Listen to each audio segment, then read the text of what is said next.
They say a friend in need is a friend indeed, but what do you call when you don't have any friends at all? I wasn't sure what to do at the Bring a Friend block party. Now, if you've been chronically online over the past 5 years like I have, then I'm pretty sure you've been familiar with this term known as the loneliness epidemic. Talks about how COVID and the proliferation of all these social networks have turned us all into mindless drones who only care about parlays, TikTok sound bites, and Lululemon. And if you've been outside over the past couple of years, you know that there is some truth to this. You go out, people's heads are buried in their phones. People confine themselves to the friend groups that they came out with. And then you bring in the death of the third places such as the arcade, the mall, the movie theater. And all of these things lead to the drastically changing social status quo. But before we go any further, let's just get some facts out of the way, all right? And mind you, all of these facts here are recognized by the 2023 U.S. Surgeon General's advisory on the health effects of social connection and community. What even really is loneliness? Well, loneliness is described as a subjective, distressing experience that results from perceived isolation or inadequate, meaningful connection. Loneliness and social isolation can lead to an increased risk of premature death by about 26 to 29%. And just for some perspective, that's more than what it would be if you smoked 15 cigarettes a day. To all my people out here who do hookah alone, you only got so much time. Now, I can go on all day about figures and numbers. As a matter of fact, here's some numbers right here. But I know you're thinking just like what I'm thinking. Is it really that fucking hard to just go outside and make a friend? I mean, it can't be that hard, can it? Well, I decided I wanted to put it to the test, and how I wanted to fell so perfectly in my lap. As I was doom scrolling on the socials, I came across this flyer for a block party put on by the group known as 1606 ATL along with Mashup Crew. If you've been outside to any of the parties in Atlanta, these names all ring off to you. They've been putting on lots of great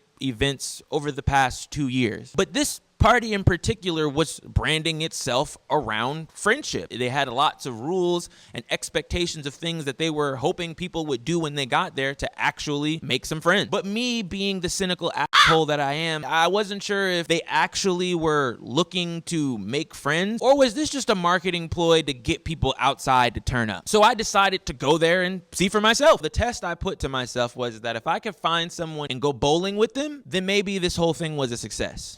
It's a lot of cars here. Makes it seem like there is a lot of potential here to make a friend or something. And what I saw was very much a unique experience. When I initially walked in, there was a dance contest going on where a bunch of people were in a circle getting their whole "you got served" on. There was an outside balcony area where people congregated, and then there was an even higher balcony area where people would go out to meet. There was a dance floor that I steered clear from. There was a room with the DJ in it with live art performances. There were people dancing, artists painting paintings, the whole nine. It seems like they've got some sort of sage or some sort of something lit, but there's no windows in here. I'm almost about to pass out from the smell. Now, mind you, I didn't come to this event to partake in any herbal enlightenment, but somehow it just kept finding me. I would go from one circle to smoke to another, to then go try to find something to drink, and that would lead me into another smoke circle. I came inside to get water and got higher. But throughout all of this, I ran into an interesting road bump. I ran into a friend that I haven't spoken to in about 5 years. You already know the fuck going on, Big JB, John Brinson III, you did, you know. It had been so long since we spoke, I thought the nigga didn't even fuck with me no more. First question to you, John, is where the fuck have you been? I won't lie, it felt really good to rekindle that friendship. And I hate to be a head ass, but a nigga was really hurt when I couldn't get a hold of you, my boy. I was like, where did my guy go? I understand you was going through what you was going through, and I respect that, you know. But a nigga was also going through some shit, and I was like, damn, bro, I want to be able to chop it up with my bro. I would like to formally apologize. I'm not gonna cap to you. One of my biggest issues that a nigga really wasn't really with corresponding and shit like that. I'd be like, I'm sad. I need to isolate. Obviously, that's not what you're supposed to do. People reaching out, reach back out to them. They care. Like, you know what I'm saying? It's simple as that. Communicating is how you make everything work. You know what I'm saying? I ain't gonna cap it, did, bro. I do apologize. You know what I'm saying? I did miss you, bro. You know what I'm saying? Thought about you time to time and shit like that. Like, yeah, bro, let Man, it's been like 3 years. I talked to that, bro. You know what I'm saying? I'm gonna see him around. Would you look at that? You know what I'm saying? Would you look at that, bro? Divine timing, bro. You know what I'm saying? Now lock back in. Just like the rest of the night, this too led me to yet another smoke circle. Now, as I was taking all this in, it eventually hit me. I'm here with a bunch of socialites. These people typically enjoy going out to events. So do they even have a perception of loneliness? Definitely like those late night hours for sure. You know, the way that I look at it, it's like a rainy day. The rain, it happens, it's part of life, but the sun always comes back out. It's peace and solitude. Days when we're apart, it's like, oh, I could like skip around by myself and like listen to like some old, like, I don't know, Hillary Duff. Like, no one. Hillary Duff? That's not the root of this conversation. We gotta dig into that. I feel lonely multiple times a day, but that is not, though me going out and feeling lonely don't feel relative to one another.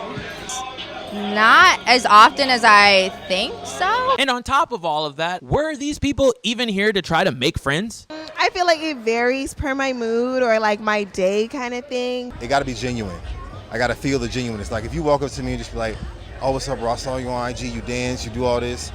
I got this brand. That's more so you coming in to like get something from me. Like that don't feel genuine. I feel like you want something. So my goal is to just kind of like build trust with the people I go out with, deepen our relationships, and have a good time and blow off some steam and dance and shake ass. I think it's like half and half for me. Now, there were lots of varying viewpoints and perspectives, but despite all of that, I still got what I was looking for, which was a bowling partner. Absolutely. We were literally just talking about going bowling in the arcade and stuff. That's so perfect.